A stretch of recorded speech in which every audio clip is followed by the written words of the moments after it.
প্রিয় দর্শক, আসসালামু আলাইকুম। সবাইকে স্বাগত জানাচ্ছি চ্যানেল এস এর নিয়মিত স্বাস্থ্য বিষয়ক অনুষ্ঠান স্বাস্থ্য কথায়। সঙ্গে আছি আমি ডক্টর নাবিলা আনসার খান। প্রিয় দর্শক, আজ আমরা এমন একটি বিষয় নিয়ে আলোচনা করব যেটি বাংলাদেশের সাম্প্রতিক সময়ে বহুল আলোচিত এবং ভয়াবহভাবে ছড়িয়ে পড়া একটি রোগ। হ্যাঁ প্রিয় দর্শক, আমরা আজ কথা বলতে যাচ্ছি হাম বা মিজেলস এর প্রাদুর্ভাব, কারণ, চিকিৎসা ও প্রতিকার নিয়ে। আর এই বিষয়টি নিয়ে কথা বলার জন্য আমাদের মাঝে উপস্থিত আছেন ডক্টর ফাতেমা খানম, সহকারী অধ্যাপক, মেডিসিন বিভাগ, বাংলাদেশ মেডিকেল কলেজ ও হাসপাতাল। ম্যাডাম, আসসালামু আলাইকুম। ওয়ালাইকুম আসসালাম। আপনাকে স্বাগত জানাচ্ছি আমাদের অনুষ্ঠানে।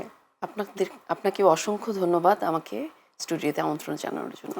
ধন্যবাদ। ম্যাডাম, আমরা কথা বলবো আজকে হাম বা মিজেলস সম্পর্কে, যেটি বাংলাদেশে এখন একদম ভয়াবহভাবেই ছড়িয়ে গেছে। প্রথমে একটু জানতে চাইবো আসলে আমরা হাম বা মিজেলস বলতে আসলে কি বুঝি? আচ্ছা, হাম বা মিজেলস এটি একটি সংক্রামক ব্যাধি, যেটি মিজেলস ভাইরাস নামক একটি জীবাণু দিয়ে হয়। ভাইরাসটি বাতাসের থেকে নিঃশ্বাসের মাধ্যমে ব্যক্তির শরীরে প্রবেশ করে এবং কিছুদিন পর রোগের লক্ষণ ঘটায়। আচ্ছা, এটা তো গেল ম্যাডাম হাম বা মিজেলস আসলে কি? আসলে এই সমস্যাগুলো আসলে কাদের মধ্যে দেখা যায় বা কোন বয়সী মানুষরা আসলে বেশি আক্রান্ত হচ্ছেন? হাম সাধারণত বাচ্চাদের, যারা 5 বছরের নিচে বাচ্চা, জি। তাদের মধ্যেই বেশি দেখা যায়। বাট যদি কারো শরীরে রোগ প্রতিরোধ ক্ষমতা কম থাকে, তাহলে যে কোনো বয়সেই হাম দেখা দিতে পারে। যেমন প্রাপ্তবয়স্ক, জি। গর্ভবতী নারী, যাদের অলরেডি শরীরে রোগ প্রতিরোধ ক্ষমতা কম আছে because of some serious disease like cancer, অথবা ধরেন এমন কোনো ওষুধ খায় যার কারণে তার রোগ প্রতিরোধ ক্ষমতা কমে গেছে। এই ধরনের রোগ প্রতিরোধ ক্ষমতা যাদের কম, তাদের ক্ষেত্রেও আমরা হাম দেখতে পারি। আচ্ছা, ম্যাডাম, সাম্প্রতিক সময়ে তো আসলে হাম খুব বেশি বেড়ে গেছে। জি। আহ, কারণগুলো আসলে কি, কেন আসলে বাড়ছে এরকম ভাবে? আচ্ছা, এখন হাম হচ্ছে অসম্ভব ছোঁয়াচে একটি রোগ, জি। যেটা আক্রান্ত ব্যক্তি থেকে আশেপাশের সুস্থ ব্যক্তিতে ছড়িয়ে যায় হাঁচি এবং কাশির মাধ্যমে। এবং হামকে বলা হয় এতটাই ছোঁয়াচে যে একজন হামে আক্রান্ত ব্যক্তি সুস্থ 18 থেকে 20 জন মানুষকে আক্রান্ত করে ফেলতে পারে হাঁচি একজন? কাশির। জি। আচ্ছা। এই জন্যই এটাকে হাইলি কন্টাজিয়াস ডিজিজ বলা হয়, মানে অতিরিক্ত ছোঁয়াচে। অতিরিক্ত ছোঁয়াচে রোগ। সো আপনি যদি একটা হামের প্রাদুর্ভাবকে আমাদের সমাজে আহ, থামাতে চান, তাহলে আমাদের হার্ড ইমিউনিটি বলে একটা ব্যাপার আছে, সেটা 95%, মানে 95% বেশি হতে হবে। হার্ড ইমিউনিটি ব্যাপারটা হচ্ছে, এটা আসলে বলা হয় পপুলেশন ইমিউনিটি অথবা কমিউনিটি ইমিউনিটি। সোজা বাংলায় যদি আমি বলি, আমাদের জনগোষ্ঠীর হামের বিরুদ্ধে যে প্রতিরোধ শক্তি, জি। সেটাই হচ্ছে হার্ড ইমিউনিটি। সো কোনো কারণে আমাদের এই হার্ড ইমিউনিটি যদি কমে যায়, তাহলে এই হামের প্রাদুর্ভাবটা দেখা যেতে পারে, যেটা আমরা আমাদের এই সমসাময়িক এই যে সময়ে সাম্প্রতিক দেখতে সময়ে পাচ্ছি। যেটা জি দেখা জি, যাচ্ছে। দেখতে পাচ্ছি যে অনেক হামের পেশেন্ট, সেটা বাচ্চা থেকে শুরু করে বয়স্ক এবং বৃদ্ধ মানুষের মধ্যেও হচ্ছে। আচ্ছা। এখন জিনিসটা সাধারণত আমরা দেখি যে 5 বছরের নিচে, কিন্তু বাচ্চাদের এখন আর হচ্ছে আমরা হামের ভ্যাকসিনটা দিই 9 মাস বয়সে। কিন্তু এখন সমসাময়িক যে আমাদের প্রাদুর্ভাবটা চলছে, সেখানে দেখা যাচ্ছে 3 মাস 6 মাসের বাচ্চাদেরও হাম চলে আসছে, নিয়ে চলে আসছে। সো এটা মানে হামটা আমাদের সিরিয়াস ফর্মে ছড়িয়ে গেছে আচ্ছা, এই সময়। আহ, তো কি কি লক্ষণ নিয়ে আসলে রোগীরা আসছেন হামের? হাম সাধারণত যদি বাচ্চাদের হয়, জি। এটা মৃদু একটা সিমটমস লক্ষণ নিয়ে আসে। যেমন বাচ্চার সাধারণত জ্বর থাকে, বাচ্চার নাক দিয়ে পানি ঝরতে থাকে, এছাড়া চোখ লাল হয়ে যাওয়া, চোখে ব্যথা, চোখ দিয়ে পানি পড়া এবং মৃদু কাশি থাকতে পারে। কিন্তু যদি হাম যাদের রোগ প্রতিরোধ ক্ষমতা কম, সেসব ক্ষেত্রে সেইসব রুগীরা আরও অনেক বেশি জটিলতা নিয়ে আসতে পারে। যেমন ধরেন পেশেন্টের শ্বাসনালীর প্রদাহ, যেটাকে আমরা নিউমোনিয়া বলি, জি। সেটা নিয়ে আসতে পারে। অথবা পেশেন্টের চোখে যে লাল হয়, সেটা আরও সিরিয়াস আমরা ফর্মে আমাদের যে ভাষায় কনজাংটিভাইটিস যেটাকে বলি। কনজাংটিভাইটিস যেটা থাকে, সেটা কেরারাইটিস, কর্নিয়াল প্রদাহ হয়ে সেটা ব্লাইন্ডনেস পর্যন্ত হয়ে যেতে পারে, অন্ধ যেটা হয়ে অনেক যেতে পারে। বাচ্চাদের দেখা যাচ্ছে। এছাড়া আপনি ব্রেনের প্রদাহ নিয়ে আসতে পারে রুগী, লিভারের প্রদাহ নিয়ে আসতে পারে। এছাড়া পেশেন্টের chronic serious form of diarrhoea, পাতলা আচ্ছা, পায়খানা, আচ্ছা। যেটা আলটিমেটলি পানি শূন্যতা থেকে রুগীর সিরিয়াস কোনো মেডিকেল কন্ডিশনের দিকে নিয়ে যেতে পারে, জাস্ট কিডনি ফেইলিয়ার হয়ে যেতে পারে, বা আরও কিছু সিমটমস নিয়ে রুগী আসতে পারে, যেমন ব্রেনের প্রদাহ, যেটাকে আমরা এনসেফালাইটিস বলি। জি। এই মোটামুটি। আচ্ছা, মানে শুরু হয়েছিল খুব সাধারণ একটি সমস্যা নিয়ে, হাম নিয়ে, কিন্তু এর যে ধারাবাহিকতায় পেশেন্টের অনেক সিরিয়াস বা খুব গুরুতর কিছু সমস্যা আসলে হতে পারে। জি। জি ম্যাডাম, আপনি বলছিলেন আসলে যে যাদের রোগ প্রতিরোধ ক্ষমতা কম তাদের মধ্যে আসলে এই যে লক্ষণগুলো প্রকাশের প্রবণতাও বেশ বেশি এবং তাদের সম্ভবত জটিলতাও বেশি। জি। সেরকমই একটা গ্রুপ যদি আমরা বলি যে বাংলাদেশে যারা গর্ভবতী মহিলা আছেন তাদের মধ্যে যদি হাম দেখা দেয়, তারা যদি সংক্রমিত হন, তাহলে তাদের মধ্যে আসলে কি কি লক্ষণ প্রকাশিত হয়? তাদের মধ্যে একই সাথে জ্বর, সর্দি সেগুলো তো থাকবেই। জি জি। এছাড়া হামের জ্বরের ৩ থেকে ৪ দিনের মাথায় একটা র্যাশ চলে আসে। সেটা সব বয়সেই আসে। সেই র্যাশটা মুখ থেকে শুরু হয়ে সারা শরীরে ছড়িয়ে যায়, এটা লাল দানার মতো বা ফুসকুড়ি বলতে পারেন। সেই র্যাশ এক্সটেন্সিভ যদি ইচিং থাকে, সেখান থেকে আপনার স্কিনে কিছু সমস্যা চুলকানো হতে পারে। যদি থাকে। হ্যাঁ, চুলকানি যদি থাকে। এছাড়া অন্য সব প্রদাহ, যেমন বললাম যে ফুসফুসের প্রদাহ থেকে নিউমোনিয়া, যেটা শ্বাসকষ্ট হয়ে রুগীর আরও গুরুতর সমস্যার দিকে চলে যেতে পারে। এছাড়া ব্রেনের প্রদাহ, লিভারের প্রদাহ হতে পারে, এবং মুখে ঘা, যেটা সিরিয়াস ফর্মে যে চলে যেতে পারে। এছাড়া পাতলা পায়খানা নিয়ে আসতে পারে। জি ম্যাডাম, আপনি তো র্যাশের কথা বলছিলেন, জি। লাল লাল ছোপ ছোপ যে দাগ হয়ে যাওয়া। আমাদের আসলে হাম ছাড়া অন্য অনেক কিছুতেও তো র্যাশ এরকম দাগ চলে আসতে পারে। জি। আমরা আসলে কিভাবে বুঝবো যে এটা কি হামের কারণে হলো নাকি আমার অন্য কোনো সমস্যার জন্য খুবই হলো? গুরুত্বপূর্ণ একটা কোশ্চেন এটা। সো আমাদের সাধারণত যেমন ধরেন অনেক রকমের ভাইরাল ইনফেকশন আছে যেটাতে শরীরে র্যাশ চলে আসে।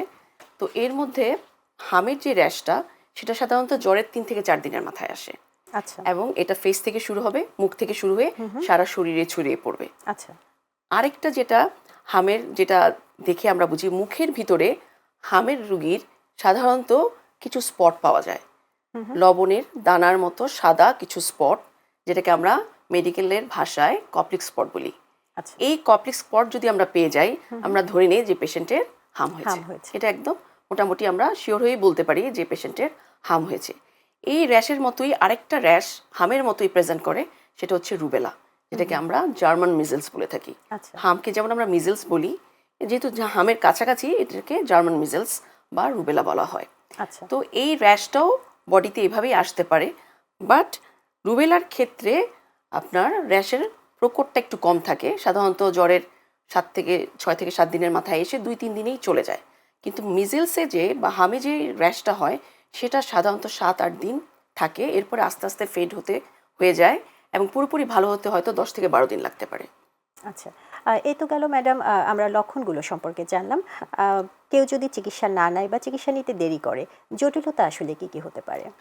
আচ্ছা, প্রথমত যদি আপনার ব্যাধিটা, অসুখটা মৃদু হয়, মাইল্ড ফর্মে হয়, এটা বাসাতেই রুগী চিকিৎসা নিতে পারে। আচ্ছা। যদি দেখা যায় যে রুগীর জ্বর কমছে না, পাতলা পায়খানা অনেক বেশি হয়ে যাচ্ছে, অনেক বেশি কাশি, সেই সাথে শ্বাসকষ্ট হয়ে গেল, অথবা পেশেন্টের মুখে অসম্ভব ঘা, মুখে খেতে পারে না, বমি হচ্ছে, অথবা বাচ্চাদের ক্ষেত্রে অনেক জ্বর থেকে খিঁচুনি হয়ে যাচ্ছে, এইসব ক্ষেত্রে আপনাকে হসপিটালে ভর্তি করে ফেলতে হবে রুগীকে। এবং হসপিটালে ভর্তি হওয়ার পরে আমরা যেটা করি সেটা হচ্ছে, প্রথমে হচ্ছে রুগীকে, যেহেতু এটা একটা সংক্রামক ব্যাধি, জি। এক রুগী থেকে আরেক রুগীতে চলে যাবে, সো রুগীটাকে প্রথমে আমরা আইসোলেশন ওয়ার্ডে রাখবো। এটা একটা আলাদা একটা ওয়ার্ড, যেখানে শুধুমাত্র হামের রুগীরাই থাকবে। এরপরে রুগীকে আমরা, পেশেন্টের যদি পানি স্বল্পতা থাকে, শরীরে ডিহাইড্রেশন থাকে, সেক্ষেত্রে আমরা স্যালাইন দিই, জ্বরের জন্য প্যারাসিটামল দেওয়া হয়। এরপরে পেশেন্টকে যদি ইনফেকশনের এভিডেন্স থাকে, বডিতে কোনো ব্যাকটেরিয়াল ইনফেকশন, সেক্ষেত্রে অ্যান্টিবায়োটিক দেওয়া হয়। আর বাচ্চাদের ক্ষেত্রে এবং বড়দের ক্ষেত্রে অনেক সময় আমরা ভিটামিন এ সাপ্লিমেন্টেশন দিয়ে দিই। তবে প্রত্যেকটি রোগেরই চিকিৎসা যেমন গুরুত্বপূর্ণ, তার থেকেও বেশি গুরুত্বপূর্ণ হচ্ছে রোগটা হওয়ার আগেই রোগটাকে আমরা রুখে দিব। মানে আমি যেটা বলতে চাচ্ছি, প্রতিরোধ কিভাবে করব। আমরা সবাই জানি যে prevention is better than cure. G. So আমাদেরকে যদি আমরা প্রিভেনশনে বেশি এমফ্যাসিস দিই, গুরুত্ব দেই, তাহলে অসুখের প্রাদুর্ভাবটাই কমে যায়। জি। তো আমাদের মিজেলসের প্রিভেনশনের মেইন যেই ভ্যাকসিন সেটা মিজেলস অ্যান্ড রুবেলা ভ্যাকসিন, যেটা 9 মাস বয়সে বাচ্চাদেরকে দেওয়া হয়। এটা ইপিআই স্কেজুলের মধ্যেই পড়ে এবং 15 মাসে সেকেন্ড ডোজটা দেওয়া হয়। সো এইটা যদি কেউ সময় মতো ঠিকভাবে নিয়ে থাকে, তাহলে ধরে নেওয়া যায় যে অসুখটা সমাজে কমে যাবে, জি প্রোভাইডেড যে যারা আমরা অ্যাডাল্ট আছি বা বাচ্চারাই আছে, তারা পুষ্টিহীনতায় ভুগছে না, রোগ প্রতিরোধ ক্ষমতা কমে যায় এমন কোনো অসুখ বা এমন কোনো অসুখে ভুগছে না, জি এবং এমন কোনো ওষুধ খাচ্ছে না যেটাতে রোগ প্রতিরোধ ক্ষমতা কমে যেতে পারে। যদি এরকম সিচুয়েশন হয়, আর বাচ্চাদের ক্ষেত্রে আরেকটা ব্যাপার যেটা পুষ্টিহীনতা এবং ভিটামিন স্বল্পতা, যেমন ভিটামিন এ ডেফিসিয়েন্সি, এই জিনিসগুলো যদি না থাকে এবং আমরা যদি ভ্যাকসিন কাভারেজটা বাড়াতে পারি অ্যাডিকুয়েটলি, তাহলে এই রোগের প্রতিরোধটা সম্ভব। জি ম্যাডাম, আসলে কত বছর বয়স থেকে আমাদের এই টিকা নিতে হবে? আচ্ছা, ইপিএস স্কেজুল অনুযায়ী জি 9 মাস থেকে 9 মাসে এমআর এর প্রথম ডোজটা দেওয়া হয়, 15 মাসে যে সেকেন্ড ডোজটা দেওয়া হয়। আচ্ছা, সেক্ষেত্রে ম্যাডাম এরকম কি কোনো পার্সেন্টেজ আছে কিনা যে আম, এত শতাংশ মানুষের আসলে এই টিকাদান কর্মসূচির দরকার সমাজে, এরকম একটা ইমিউনিটি বা এটার অ্যাগেনস্টে আমরা যদি রোগ প্রতিরোধ ক্ষমতা গড়ে তুলতে চাই, সেই ক্ষেত্রে এরকম কোনো পার্সেন্টেজ বা কোনো শতাংশ আছে কিনা? জি, সো আমরা যদি আমি আগে বলেছি যে মিজেলস অসম্ভব ছোঁয়াচে একটি ছোঁয়াচে রোগ, রোগ, জি এবং একটা আক্রান্ত ব্যক্তি 18 থেকে 20 জন সুস্থ ব্যক্তিকে আক্রান্ত করে ফেলতে পারে হাঁচি কাশির মাধ্যমে। সো আমরা যদি আউটব্রেককে প্রিভেন্ট করতে চাই, জি। অ্যাটলিস্ট কমপক্ষে 95% মানুষকে ভ্যাকসিনের আওতায় আনতে হবে। আচ্ছা, তার মানে আমাদের হার্ড ইমিউনিটি বা জনগোষ্ঠীর যে ইমিউনিটি, ইমিউনিটি সেটা 95% হতে হবে মিনিমাম। এই রোগ প্রতিরোধ ক্ষমতা যখন আমাদের সমাজে 95% হবে, সব তখন 95% কেবল আমরা মানুষকে আমরা ভ্যাকসিনের আওতায় আনতে পারবো, তাহলে এই রোগটা আউটব্রেক হবে না। দেখা প্রাদুর্ভাবটা গেছে কমে জি, যাবে। জি দেখা গেছে যে যেই 5%কে আমরা ভ্যাকসিনের আওতায় আনতে পারছি না, দের আর জি জি certain group of patient or people যাদেরকে আমরা এই ভ্যাকসিনের আওতায় আনতে পারি না, যেমন যাদের ইমিউনিটি কম, বয়স্ক মানুষ, অলরেডি ইমিউনো কম্প্রোমাইজ, যেমন ক্যান্সার পেশেন্ট, আরও এই ধরনের যারা সিরিয়াস অসুখে ভুগছে, তারপর যারা গর্ভবতী মা, তারপর হচ্ছে বিলো 9 মান্থস আমরা দেই না, জি এই যে গ্রুপ অফ পিপল, এদেরকে আমরা ভ্যাকসিন দিতে পারবো না। এখন আমরা যদি 95% মানুষকে ভ্যাকসিনের আওতায় আনতে পারি, এই 95%-ই অসুখটা হবে না আমরা ধরে নিচ্ছি, জি এবং তারা কিন্তু অসুখটা শ্বাসের মাধ্যমে স্প্রেডও করতে পারছে না। ছড়াচ্ছেও না। সো জি বাকি যে 5% আছে, তারা এই ভ্যাকসিনের পরোক্ষ সুরক্ষাটা পাবে। কারণ যেখানে ভ্যাকসিন তারা যদিও না দিয়ে থাকে, যেহেতু যারা ভ্যাকসিনেটেড তারা ডিজিজটা স্প্রেডই করতে পারছে না, সো বাকি 5% যে ভ্যাকসিন নিচ্ছে না, তারাও এই সুরক্ষাটা পেয়ে যাবে। এটাই আচ্ছা। হচ্ছে হার্ড ইমিউনিটির একটা সুফল আসলে আমরা বলতে পারি। সো আমরা যদি 95% আহ, এটা এনশিওর করতে পারি যে আমরা 95% মানুষকে আমাদের যে টিকাদান কমিউনিটি কর্মসূচির সেটা আওতায় নিয়ে আসতে পারি, এবং জি এটা আমরা এনশিওর করতে পারি যে আমরা এই 95%কে আমরা ভ্যাকসিন দিয়েছি, তাহলে এই 5% যদি আমরা নাও দিয়ে থাকি, আমাদের হোল কমিউনিটি ডিজিজটা থেকে মুক্ত থাকতে পারবে, এবং অ্যাটলিস্ট আউটব্রেকটা হবে না। আচ্ছা ম্যাডাম, এখন তো আপনি বলছিলেন যে একদম যে 3 মাস বয়সী বা 6 মাস হ্যাঁ, বয়সী জি। বাচ্চারাও এখন আক্রান্ত হচ্ছে, এমন ভাবেই আসলে এই রোগটা ছড়িয়ে পড়ছে। তো সরকারের কি আসলে কোনো জরুরি টিকাদান কর্মসূচি চালু তারা করেছেন কিনা, এ ব্যাপারে যদি জি, কিছু বলতেন। এই গত 5ই এপ্রিল থেকে যেটা আমি দেখছিলাম যে আমাদের গভর্নমেন্ট থেকে ইমার্জেন্সি মিজলস রুবেলা ক্যাম্পেইন শুরু হয়েছে, ভ্যাকসিনেশন ক্যাম্পেইন, যেটাতে 6 মাস বয়স থেকেই বাচ্চাদেরকে, নর্মালি আমরা 9 মাস থেকে দিই, জি জি 6 মাস বয়সী রুবেলা এবং এমআর ভ্যাকসিন, যেটা মিজলস রুবেলা ভ্যাকসিন দেওয়া হচ্ছে, এবং সাথে vitamin A G capsule supplementation দেওয়া হচ্ছে। সো এটা আমাদের এখনকার যে কর্মসূচি সেটা চলছে। আর এছাড়া মিজেলসের যারা পেশেন্ট আছে, তাদেরকে তো যথাযথ চিকিৎসা করেই যাচ্ছে। দেয়াই হচ্ছে। তো সেই ক্ষেত্রে ম্যাডাম জানতে চাইবো যে বেশিরভাগ ক্ষেত্রেই যেহেতু ৫ বছরের নিচে বাচ্চারা আক্রান্ত হচ্ছে, যেটা আমরা বলছিলাম যে যাদের রোগ প্রতিরোধ ক্ষমতা কম, অনেকের বাসায় বৃদ্ধ মা-বাবা আছেন বা বৃদ্ধ মানুষজন আছেন, অনেকের বাসায় গর্ভবতী মহিলারা আছেন বা ক্যান্সারে আক্রান্ত মানুষজন আছেন। তো তাদের মধ্যে যখন এই হামের প্রাদুর্ভাব বা প্রকোপটা দেখা যাবে, তাদের আসলে তাদের মধ্যে যে লক্ষণগুলো প্রকাশিত হবে বা তাদের যে জটিলতায় ভোগার যেই সম্ভাবনাটা, সেটা কি আসলে এই বাচ্চাদের থেকে বেশি কিনা? বাচ্চাদের যদি আমি আগেই বলেছি যে অসুখটা বাচ্চাদের মধ্যে মৃদু। জি। যদি না বাচ্চা পুষ্টিহীনতায় ভুগে, ভিটামিনের স্বল্পতায় ভুগে হুম, হুম। এবং বাচ্চার অলরেডি শরীরে রোগ প্রতিরোধক ক্ষমতা কম।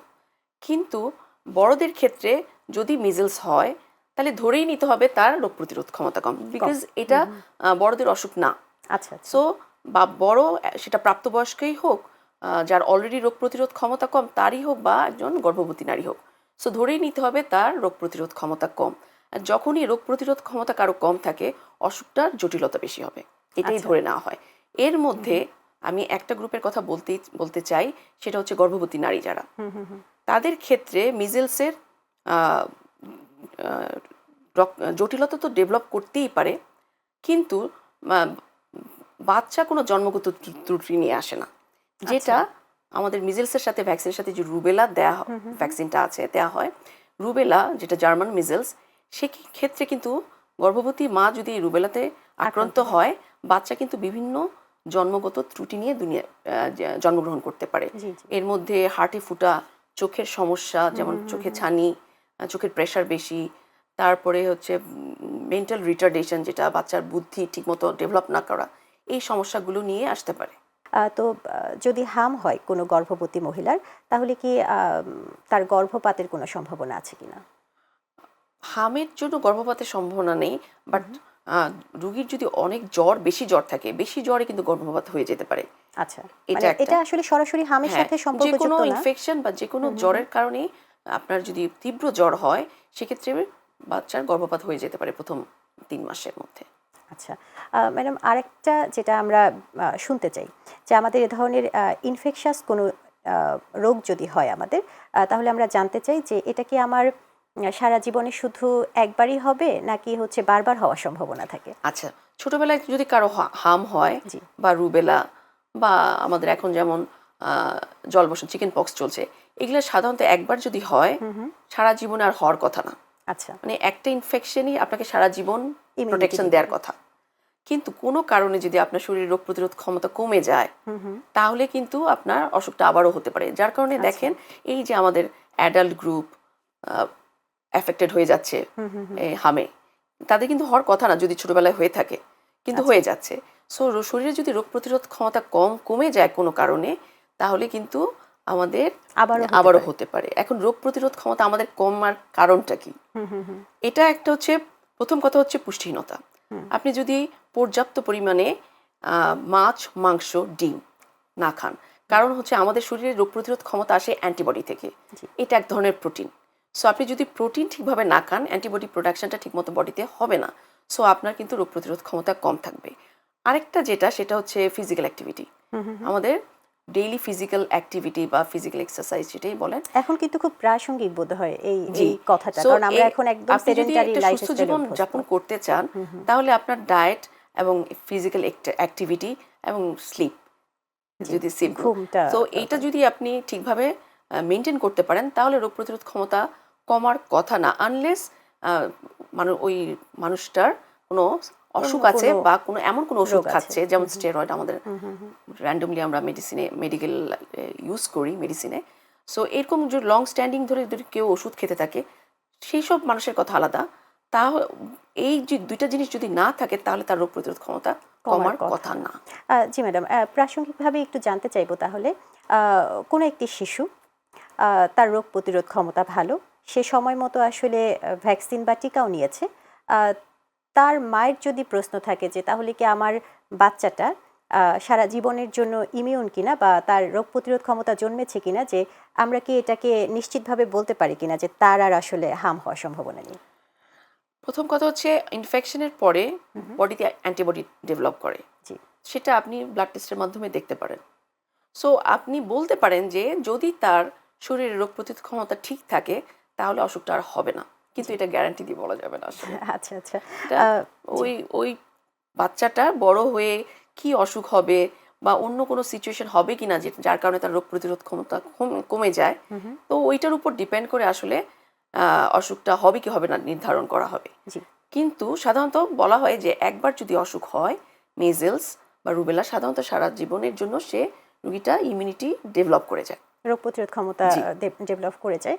আরেকটা কথা যেটা ম্যাডাম জানতে চাচ্ছিলাম যে বাচ্চাটার রোগ প্রতিরোধ ক্ষমতাও ভালো এবং হচ্ছে সে ভ্যাকসিনও নিয়েছে, টিকাও নিয়েছে। ভ্যাকসিন নেওয়ার পরেও কি হতে পারে? না, ভ্যাকসিন পারে যদি না। যদি ভ্যাকসিনটা ঠিক থাকে, জি। ওয়েল মেনটেন্ড হয়, তাহলে যে ভ্যাকসিন নিয়েছে তার সাধারণত হওয়ার কথা না।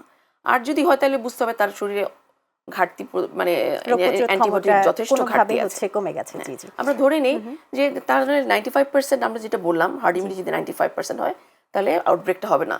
তাই তার আউটব্রেক হবে না মানেই হচ্ছে ভ্যাকসিনটা আপনার শরীরে কাজ করেছে। তা না হলে তো আউটব্রেক বন্ধ করা যেত না। জি। অসংখ্য ধন্যবাদ ম্যাডাম। আমরা একদম অনুষ্ঠানের শেষ পর্যায়ে চলে এসেছি। দর্শকদের উদ্দেশ্যে যদি কিছু বলতেন। দর্শকদের উদ্দেশ্যে আমি বলতে চাই যে prevention is better than cure. So আমরা যারা আছি এবং প্রাপ্তবয়স্ক বাচ্চা, তাদের লাইফস্টাইলে এমন কিছু প্রতিদিন অ্যাড করা যাতে তারা একটা সুস্থ স্বাভাবিক জীবন যাপন করতে পারে, এবং রোগ প্রতিরোধ করার দায়িত্বটা আমাদের। রোগ তো হতেই পারে, রোগ হলে সময় মতো ডাক্তারের শরণাপন্ন হওয়া এটা খুবই জরুরি। ডাক্তারের কাছে আপনি যদি সময় মতো শরণাপন্ন হন, আপনার জটিলতা হওয়ার চান্স অনেক কমে যায়। সাধারণত আমরা কি দেখি, রোগীর জটিলতা না হওয়া পর্যন্ত আমরা ডাক্তার কাছে যেতে চাই না। একদম। তো জটিলতা হয়ে গেলে তখন কিন্তু ডাক্তারদের হাতে অপশন অনেক কমে যায় জি। এবং সেক্ষেত্রে মৃত্যু ঝুঁকি অনেক বেড়ে যায়। সো সুস্থ থাকার চেষ্টা করা এবং অসুস্থ হয়ে গেলে খুব তাড়াতাড়ি আপনার নিকটপূর্ণ ডাক্তারের শরণাপন্ন হওয়া, এটাই আমার সবার উদ্দেশ্যে বলতে চাই আমি। অনেক ধন্যবাদ ম্যাডাম। আমি একটু দর্শকদের কাছ থেকে বিদায় নিয়ে নিই। জি। প্রিয় দর্শক, এতক্ষণ সাথে থাকার জন্য ধন্যবাদ।